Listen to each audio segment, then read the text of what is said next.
blood everywhere, sirens screaming, a little girl dying on the floor. Everyone froze, everyone except her. In the next 12 minutes, Sarah Mitchell would save 23 lives and expose a military cover-up that went all the way to the top. But 6 months earlier, nobody even knew her name. Before we begin, where are you watching this from?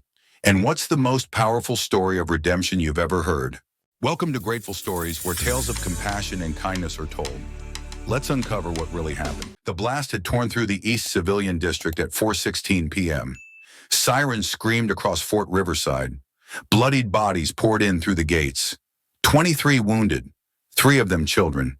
Inside the ER, chaos reigned. Monitors blared. Stretchers crashed into walls. A medic dropped a tray of gauze, frozen. No one knew who was in charge. No one moved.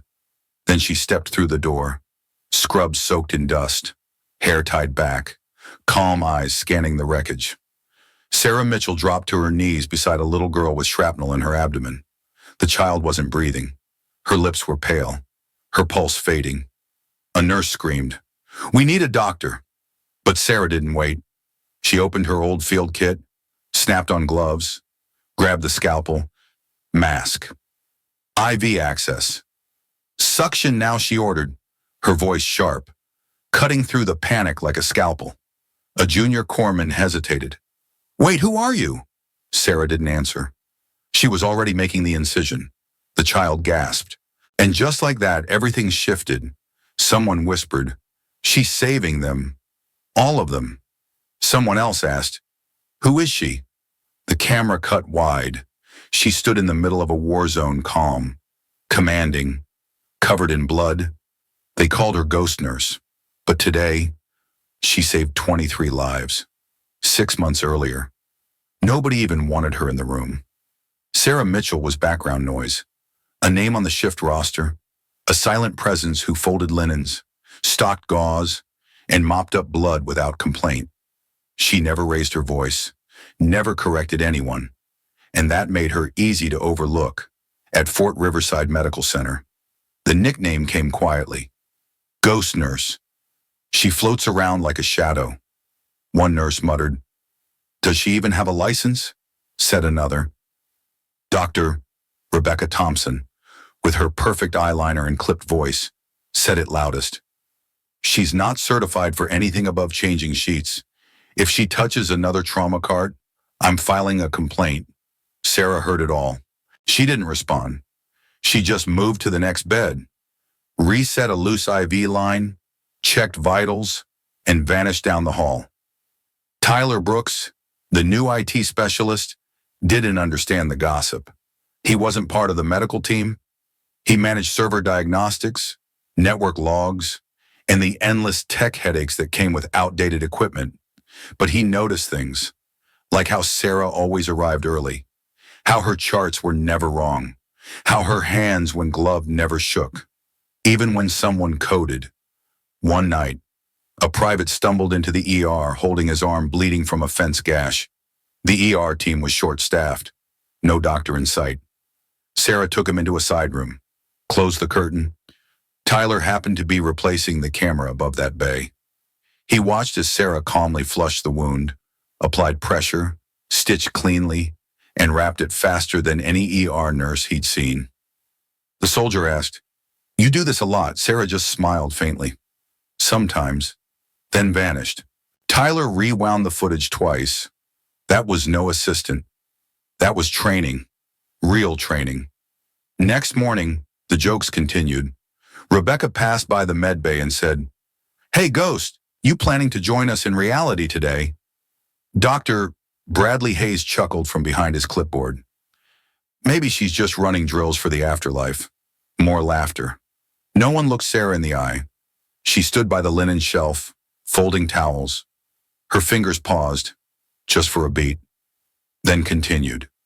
Later that afternoon, Sarah passed the observation deck. A new officer was standing behind the glass, arms folded, uniform pressed, insignia silver. He didn't say a word, didn't introduce himself, just watched. His eyes followed Sarah as she walked down the hallway.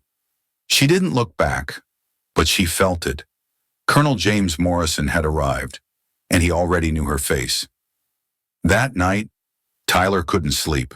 He accessed Sarah's personnel file from the internal system. It was empty. No med school, no prior hospitals, no digital footprint at all beyond civilian contract, nurse assistant, which was impossible. Everyone had something. He sat back, frowning. What was she hiding? Or maybe more important, what was the system hiding about her? Sarah sat alone in the break room, sipping coffee from a chipped mug. Her scrub pants were wrinkled, her name tag scratched. In her pocket, her fingers gently tapped the edge of a metal tag. Small, cold, worn. No one ever asked about it.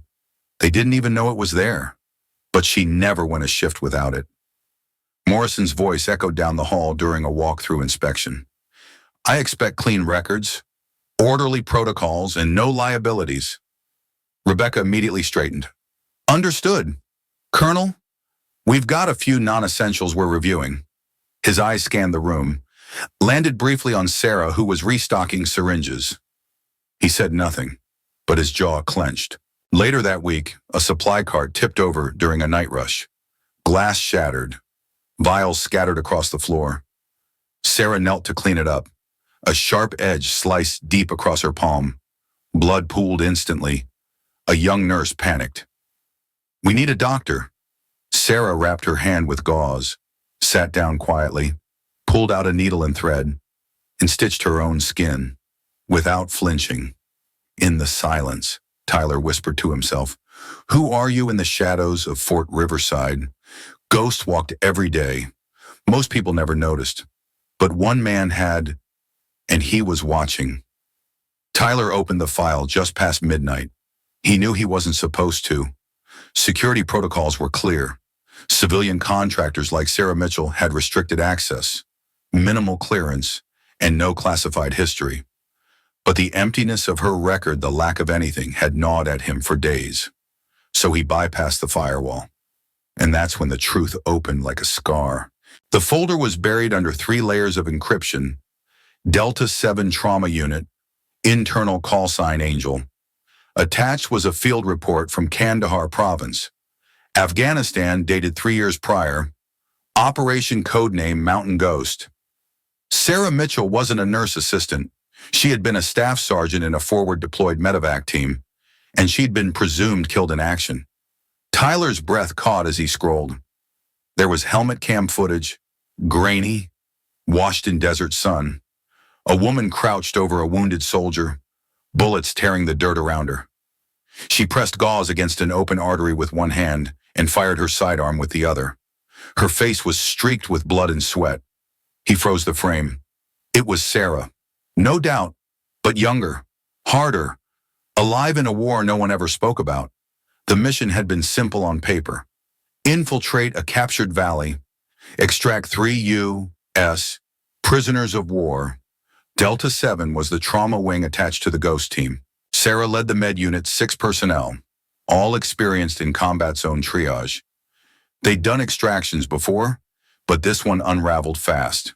A roadside bomb took out their lead vehicle. Insurgents swarmed the valley. Communications were lost. Sarah issued the evac call at 18:53 hours. By 1900, air support had been ordered held. No reinforcements came. The team held position for 32 minutes. By the time a drone cleared the sky, only one responder was still transmitting. Sarah, in the bunker's dim light. Tyler leaned forward, stomach twisted. Someone had pulled that rescue. Deliberately. He found the override command. Hold medevac. Operational compromise. Per call. J. Morrison. His mouth went dry. Morrison hadn't just recognized Sarah last week. He'd known she was still alive, and he hadn't said a word. Across base, Sarah shot awake in her bunk. Her shirt was soaked in sweat. She gasped, disoriented, then reached under the pillow, hand closing around the old dog tag. She sat up slowly, the image still vivid. Dust in her mouth, screams on the radio, boots slamming beside her, then silence. Always silence. That morning, she didn't join the other nurses in the break room. She sat alone in the records annex, eyes fixed on the far window, coffee untouched. In her lap was a phone, one number, hidden line. It rang twice before the voice answered. Soft, young, careful. Ellie Sarah closed her eyes. It's me. There was silence on the other end. Then, is it safe to call for now? Sarah whispered. You're still in the system, I had to be. Does he know Sarah didn't answer? But her silence was loud enough. Ellie's voice cracked. You promised you'd disappear. I tried. Then why are you still in uniform? Because someone's trying to bury me again, Sarah said. And if I vanish, they win. She didn't mention the surveillance, the whispers, the missing meds, or the face she'd seen outside the glass observation deck. Colonel Morrison walked the base like a man who had never been questioned. Inspections, protocols, efficiency briefings. He said all the right things, shook all the right hands. But when he passed Sarah in the hallway that afternoon, everything froze. She was walking from the ICU. He stepped out from the admin wing, flanked by aides. Their eyes met. For just 1 second, time warped. Sarah didn't slow. Morrison's expression didn't crack, but his hand flexed at his side, and his eyes narrowed, like he'd seen a ghost. That night, Tyler couldn't sleep. He printed the declassified portion of the report, folded it into an envelope, left it in Sarah's locker with one sentence. You weren't the only one who saw it. Flashback, 6 soldiers running through rocky terrain, smoke behind them, machine gun fire echoing off canyon walls. A man screams. Another drops. Sarah yells into a broken radio. Hold extraction. Do not abort. No reply. Another body hits the ground. She keeps running, dragging a wounded Marine with her. Dirt caked in her mouth, blood on her boots. She gets behind cover, pulls out her sidearm. The camera feed cuts out. Sarah stood in the dim storage bay, head bowed. She held the old photo in both hands. 6 people, laughing beneath desert cliffs.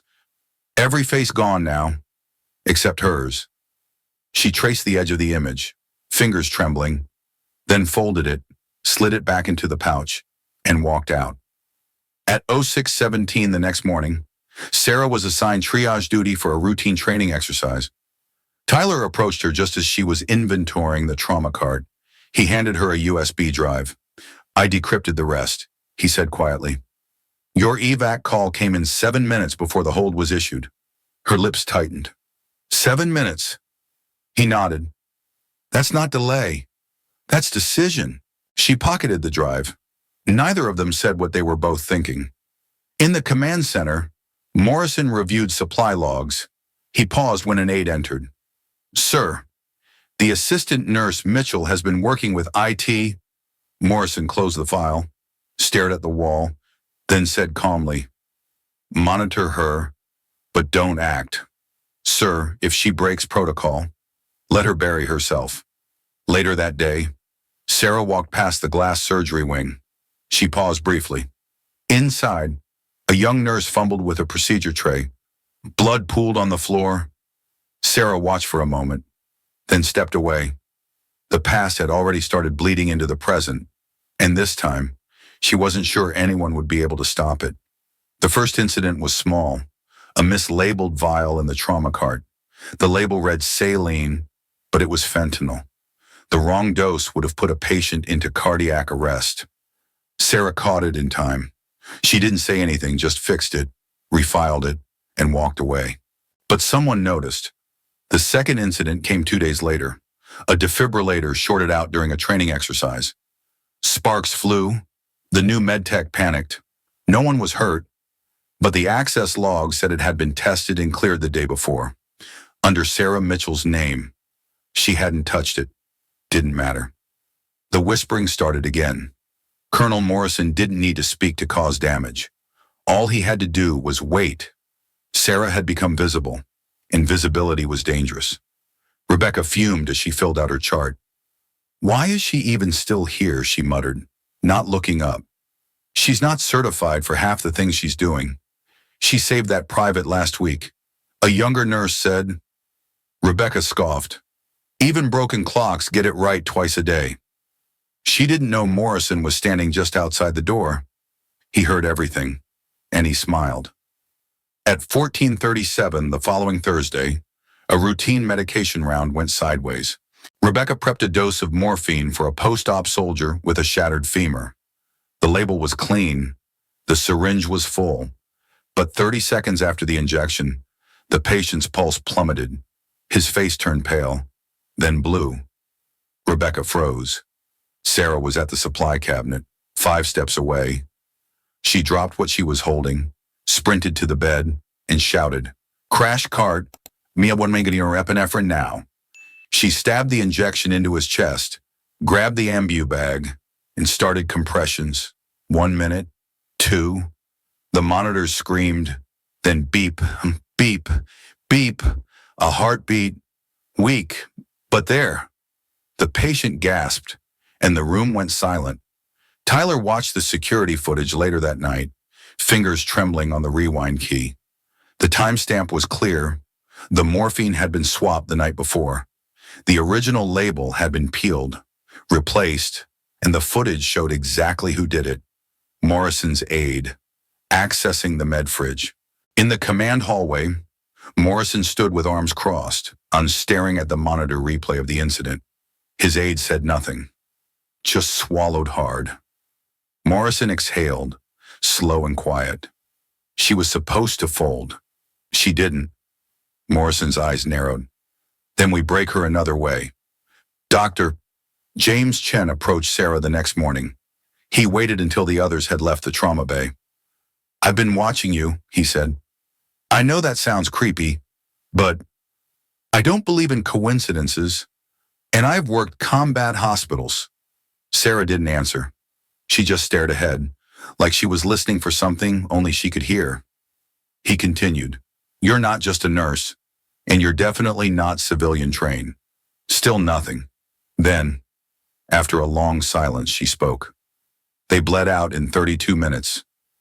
Dr. Chen blinked. "What my team? 6 of them, one by one. I could still hear their radios, even after they stopped breathing." His expression softened. She looked at him, eyes tired. "And I lived. That's the part I can't shut off." Later that night, Sarah sat in the corridor between wings, knees pulled to her chest, her hand curled around the dog tag in her pocket, thumb tracing the worn letters like Braille. S. Mitchell, D7. Blood type O. Nothing else remained of that unit. Just her, and silence. Dr. Chen joined Tyler in the diagnostics lab after midnight. They laid out the files, the logs, the decrypted orders. Tyler opened a hidden archive. Morrison's override command, line by line, hold evac, civilian witness attached. Delay approval until unit silence confirmed. "Witness, doctor?" Chen asked. Tyler nodded. One of the POWs Sarah was rescuing knew something, probably saw something, and Morrison didn't want him talking. Tyler stared at the screen. He didn't just delay evac. He waited until the shooting stopped. Dr. Chen found Sarah early the next morning. She was checking the pediatric oxygen valves in the east wing. He placed the tablet in front of her. No words, just the report. Sarah read it once, then again, then shut it with a trembling hand. "Doctor," Chen asked gently, "was it worth it? Coming back here?" She looked out the window, toward the perimeter fence. "I don't know," he nodded. "But you stayed." "I always stay." Rebecca stormed into the admin office before noon. "I want her out of the ER. She overstepped 3 times this week, took over mid-intubation yesterday. This isn't a jungle field unit." Hayes raised a brow. "The patient lived. That's not the point it is now," he said. For once, his voice was quiet, serious. Rebecca froze. No smugness, no smirk, just understanding. Something had shifted. Morrison sat alone in his quarters, watching a different video feed, the one where Sarah saved the soldier Rebecca nearly lost. He paused it at the moment her hands gripped the injection, her jaw locked, her eyes calm. He leaned forward, face unreadable, then whispered to no one, "You're not just surviving, are you?" He closed the laptop and reached for his phone. This ends tomorrow. That night, Sarah stood in the supply bay, reorganizing trauma kits. Tyler entered, hesitant. "I'm sorry," he said. She looked at him. "For what? For pulling you into the light?" Sarah gave the smallest smile. "You didn't pull me." I walked out. The blast was heard 3 miles away. Windows shook. Sirens wailed. The ground at Fort Riverside rumbled with distant violence. Sarah froze mid-step in the corridor, heart racing. A security alert screamed through the base intercom: mass casualty event, civilian compound attacked, multiple inbound, all trauma personnel to ER, 23 wounded, 3 of them children. The gates opened to chaos trucks screeching in, soldiers leaping out with bloodied arms cradling bodies. Dr. Hayes stood at the ER entrance, white coat flapping, eyes wide. He didn't move. Rebecca dropped her chart and just stood there, frozen. Sarah pushed past them both. She didn't speak. She simply grabbed the nearest gurney and began shouting orders. "Room 4, penetrating trauma. Clear it now. Pediatrics oxygen mask prepped. Stat, get me 2 surgical trays and adrenaline." No one argued. Inside OR2, a 7-year-old girl was wheezing. Her abdomen was distended. Shrapnel had sliced through her lower rib cage. Sarah didn't flinch. She prepped her gloves, laid out the kit. No one assisted, just watched. Her hands moved fast. Calm.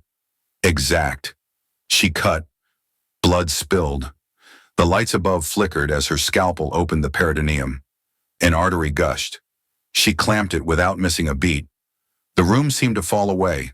All that remained was her, the child, and the sound of a heartbeat on the monitor. Flat line. She grabbed paddles. 1 millijoule. Clear thump. Pause. Beep. Beep. Beep. The room exhaled. She didn't. Not yet. Elsewhere in the base, Morrison walked the maintenance corridor beneath the medical wing. His steps were measured. His hand held a small toolkit. He reached the vented room behind the respiratory station. No cameras, no witnesses, or so he thought. He crouched, unscrewing a valve from the central ventilator line. With one twist, the oxygen would feed contaminated backflow, just enough to cause a systems failure, just enough to blame her. He reached for the connector. A click echoed behind him. Morrison turned. Tyler stood in the shadows, holding his phone, its screen recording. "I'd stop if I were you," Tyler said, voice quiet. Morrison didn't move. "You don't understand what's at stake." "No," Tyler said. "But I know you've tried to erase her once. You won't get a second shot." Behind them, footsteps. MPs. Called minutes earlier. They dragged Morrison away. He didn't resist. He just kept his eyes locked on Tyler. Back in OR2, Sarah was washing blood off her forearms. The girl had survived. Barely. Her hand trembled as she wiped her face, catching her reflection in the steel cabinet. She saw herself, but for a moment, she also saw someone else. Another child, another war zone, a face she hadn't saved. She blinked and breathed. The ER was now under control. Chen took over post-op. Rebecca silent. Pale carried out orders with robotic efficiency. Hayes finally spoke. She kept it together. He muttered. No one answered. They didn't need to. Tyler found Sarah outside, sitting alone under the overhang near the helipad. Rain had begun to fall soft, steady. She didn't move. "You were never just a nurse, were you?" he asked. Sarah stared at the sky. "They called me Angel. Once. I can see why." Her jaw clenched. "I wasn't fast enough. Back then. Today, I was silence. Then, quietly, Tyler placed the phone beside her. Morrison's done. She nodded once. Later that night, word spread across the base. Not the official report. Not yet. Just whispers. That Sarah Mitchell had performed 3 emergency surgeries in 1 hour. That she'd saved a little girl's life after everyone else froze. That the so-called ghost nurse wasn't a ghost at all. She was the one keeping the whole damn place alive. Security footage showed Morrison tampering with the oxygen system. Tyler's clips circulated in command channels. By morning, Morrison was under investigation, and Sarah, she was no longer invisible. As dawn rose over Fort Riverside, Sarah stood at the far window of the trauma wing. The sunlight struck her face gently. Behind her, the bustle of the ER had resumed, but now it moved with direction, with clarity. And when Sarah stepped into the hallway, people made way not out of fear, but respect. She didn't notice. She just walked forward, dog tag in her pocket, head held high. She hadn't wanted this. She hadn't asked for it, but it had come anyway. And now she was ready. It wasn't a ceremony. There were no cameras, no speeches, no polished officers pretending they'd known all along. Just a quiet office, a wooden desk, and a sealed envelope with her name on it. Staff Sergeant Sarah Mitchell, reinstated. The title beneath it read, Chief Medical Officer, Fort Riverside Medical Corps. She held the patch in her hands for a long time. Didn't smile, didn't cry, just nodded once, slowly. It was time. Weeks passed. The ER changed. Not overnight, not with fanfare, but small things shifted how orders moved faster, how staff turned to her without hesitation, how silence no longer followed her into a room. She still wore the same plain scrubs, still tied her hair back tight, but now people saw her. PTSD therapy wasn't easy. The first session, she said nothing. The second, she said too much. But by the third, she was breathing again, sleeping. Not every night, but more than before. She started writing. Letters to those who didn't make it. Sometimes she burned them after, sometimes she didn't. One morning, Sarah found Rebecca Thompson waiting near the break room. No clipboard, no snide expression, just a coffee and a quiet, uneasy posture. I owe you more than one apology, Rebecca said. Sarah didn't speak. Rebecca took a breath. I thought you were here to take something from us. Turns out, you were here to give something we forgot how to earn. A pause. I want to help, however I can. Sarah studied her, then offered a small, tired smile. Start by not underestimating the next girl like me. Dr. Hayes didn't last long after that. He wasn't removed. He stepped down. Some said it was guilt. Others said embarrassment. But Sarah suspected it was something else. A man who once saw control as power had finally learned that control without purpose meant nothing. He left her a note in his locker. I never understood leadership until I saw it done in silence. Tyler Brooks rewired the base's entire security infrastructure in 3 weeks. Firewalls, backup systems, access trails, no more secrets. And Sarah. She began calling him Brooksy. He didn't hate it. One afternoon, he brought her a small box. Inside was a replacement dog tag. Engraved beneath her name was a single line. Some ghosts come back to heal. Colonel Morrison faced a court-martial. The footage Tyler recorded left no doubt. But it was the testimony from the surviving POWs and from Sarah herself that sealed it. The tribunal read the classified logs from Operation Mountain Ghost. The redactions were lifted. The truth stood bare. 6 soldiers died not because of enemy fire, but because of deliberate abandonment. Morrison's war crimes were no longer buried. And Sarah, she didn't testify with anger. She just told the truth. That was enough. When the verdict was read, she walked out alone. No applause, no cheers, just the sound of her boots echoing in the hallway. And then, a whisper, Mitchell. She turned. A woman stepped out from the far corridor. Shorter, younger, blonde, eyes wide with emotion. It was her sister. Witness protection was no longer needed. They embraced in silence. Years had passed between them, but in that moment, nothing was missing. Sarah didn't return to the trauma bay, not immediately. Instead, she created something new, a training program unofficial. At first, she gathered those overlooked misfits, interns too quiet, nurses too unsure. She taught them not just medicine, but composure, judgment, resolve. She told them what no one had told her. Don't wait for permission to be who you are. One evening, after a long shift, she entered her office and found a folder waiting.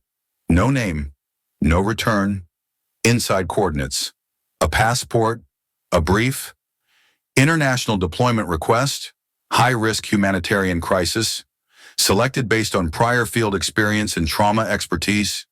She looked up. Out the window, a helicopter sat idling on the helipad, blades turning slow, waiting. She changed in silence. Combat boots, medical pack, flight jacket. At the door, she paused, opened the drawer, pulled out her old dog tag, scratched, bent, stained with old dust. She placed it gently on the desk. Beside it, she left a photo, Delta 7, her team, sunset in the background, faces smiling, some gone. She adjusted the frame, then walked into the corridor. Now, when she passed through the base, people saluted not by regulation, but by instinct. She walked steady. Her coat flared with the wind as she stepped onto the helipad. Tyler was waiting near the chopper. "You sure you're ready for this?" he asked, raising his voice over the thumping blades. Sarah looked at him, then at the sky. "I was born ready. I just forgot for a while." He handed her a small earpiece. "Try not to ghost us this time."